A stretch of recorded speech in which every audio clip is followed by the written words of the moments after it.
Hello, I'm Alex Jones, and I'm a radio and television host based in Austin, Texas. And for many years, I've been exposing the criminal activities of the global elite, also known as the New World Order. In past films, we've documented the centralization of power, the move towards world government, the attack on the nation state, self-defense, the Second Amendment, family values, that is, the family itself, as well as private property rights. But time and time again in my research, I come, well, eye to eye with something that's even hard for me to believe.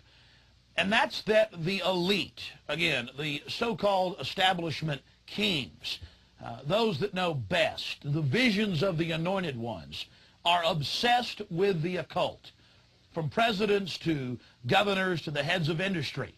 We've all seen the stories of presidents and first ladies obsessed with their astrologers, making national policy decisions upon their recommendations. Spiritual guides, shamans in the White House. My friends, it gets far worse than that. Now, I personally am a Christian, but even an atheist should be concerned about the information we're about to bring forward in this new documentary film, The Dark Secrets Inside Bohemian Grove. You see, for over 120-plus years in Northern California, in Sonoma County, on a 2,700-acre secluded redwood grove, leaders from around the world, prime ministers, chancellors, presidents, governors, again, the heads of industry, banking, academia, the media, Hollywood, only a select few, a little over 2,000 people, travel there to engage in bizarre, ancient Canaanite, Luciferian, Babylon mystery religion ceremonies. At least that was the rumors. And so I went to the library and got on the internet and saw many of the mainstream news articles admitting that world leaders do indeed go there, and they fly into San Francisco and other surrounding cities and drive out into the rural hills and mountains of Northern California, and that these stories have been coming out that they worship some 45-foot stone owl god. And then I began to read some of the documentation on this Moloch character of the Old Testament, mentioned many times in Leviticus. That's in the Bible. Why are world leaders traveling to the middle of nowhere to worship this thing? Well, I had to check it out for myself.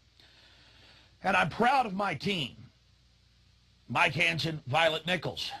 They traveled with me there. We talked to some of the locals discreetly. We successfully infiltrated, with the help of some of the locals and Channel 4, World of Wonder, British television that teamed up with us. And I successfully infiltrated through the Secret Service, through the guards, through the Sonoma County Sheriff's Department. We were inside 4 hours. That's only one day out of the 2 weeks that they meet there for the admitted Summer Fire Festival of the Bohemian Club.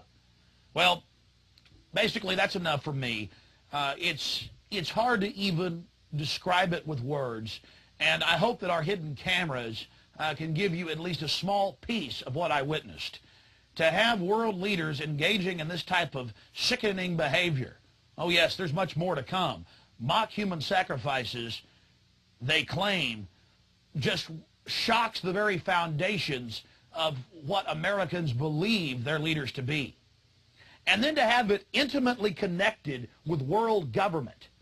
It doesn't make a lot of sense until you research history. All throughout history, spanning back into the midst of the beginnings of civilization, we see world leaders from the empires of old, from the Aztec kings and priests, to Babylonian leaders, to ancient Rome, engaging in twisted behavior. Could it be that when you have all the power and all the women and all the money and all the lands and all the art, you have to do something new? You have to go against the basic grain of humanity. You have to get off in a sick way. That's what we witnessed in Northern California, July 15th, 2000. Get ready to go inside the Bohemian Grove.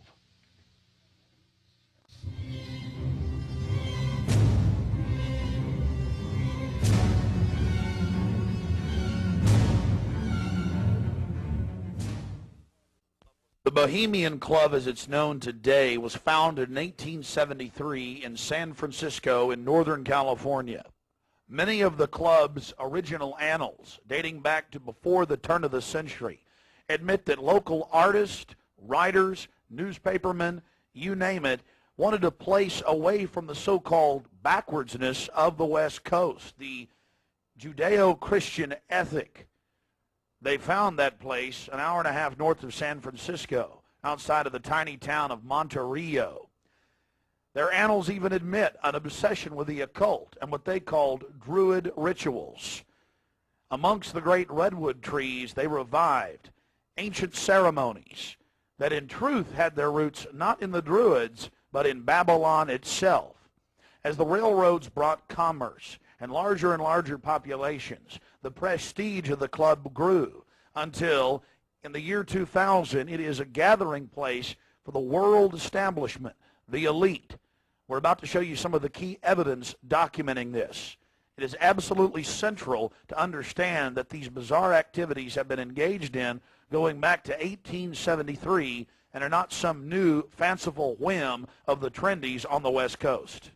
By the turn of the century, there was already a 10 to 15-year waiting list. Presidents from Howard Taft to Herbert Hoover were on the membership roster. Not to mention, later, famous war general Dwight D. Eisenhower, later to become president. The roster of the Bohemian Club reads like a who's who of the elite. Look at this photo taken inside the Grove back in 1963. There you'll see Ronald Reagan, and sitting 2 people over from him, later to become president, Richard Milhouse Nixon. Frankly, we don't know if these men actively enjoy the things that go on inside the Bohemian Club. But one thing is perfectly certain from the evidence.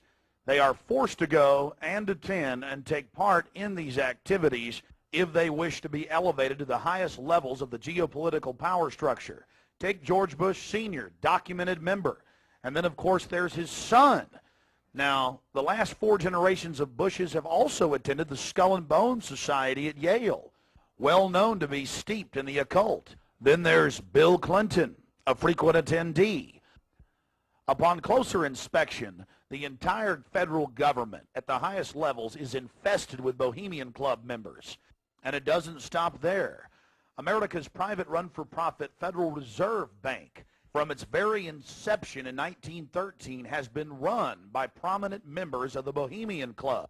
Central Bank Chairman Alan Greenspan was seen leaving the Bohemian Grove only 1 month before he was appointed chairman of the Federal Reserve. He had to be a made man to be a member of the most powerful cabal on the planet.